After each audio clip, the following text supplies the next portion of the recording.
θερμά το Σύλλογο Κλειών και Δεσμευτικών για την πρόσκληση ότι αφορμή την ημέρα της γυναίκας έχω τη χαρά να σας μιλήσω σήμερα για μια φυσιολογική μεν, απαιτητική δε περίοδο της ζωής μας. Η εμεινόπαυση είναι μια σημαντική ορμονική αλλαγή, αντίστοιχη της εφηβείας, που δεν σημαίνει μόνο το τέλος της αναπαραγωγικής ικανότητας της γυναίκας, αλλά επηρεάζει όλες τις λειτουργίες του σώματός της και εμφανίζεται όταν μειώνεται η παραγωγή των ορμονών σχετικών με την απαραγωγή, όπως είναι τα ιστρογόνα. Συνήθως εμφανίζεται μεταξύ 45 με 55 χρονών, αν και μία τουλάχιστον σε 100 γυναίκες μπορεί να βιώσει πρόωρη ή πρώιμη εμεινόπαυση. Έχω διαπιστώσει την τελευταία δεκαετία στο ιατρείο μου πως οι περισσότερες γυναίκες δεν είναι επαρκώς ενημερωμένες για αυτή την περίοδο της ζωής τους και δυστυχώς δεν γνωρίζουν ούτε τη διάρκεια της, ούτε τα συμπτώματά της, ούτε τους τρόπους που υπάρχουν για να βοηθηθούν.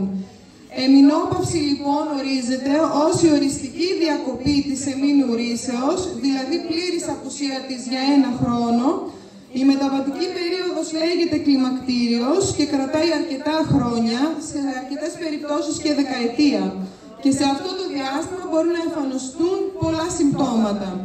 Για αρχή εμφανίζονται οι διαταραχές περίοδου, δηλαδή μπορεί να καθυστερεί πολύ ή να έρχεται νωρίτερα ή συχνότερα ή με περισσότερο ή λιγότερο αίμα. Πολύ συχνές είναι και αιμορραγίες. Σχεδόν στο 85% έχουμε τις εξάψεις που είναι πολύ ενοχλητικές, όπως και οι νυχτερινές εφιδρώσεις, οι διαταραχές ύπνου και κυρίως η αϊπνία και ο διακοπτόμενος ύπνος.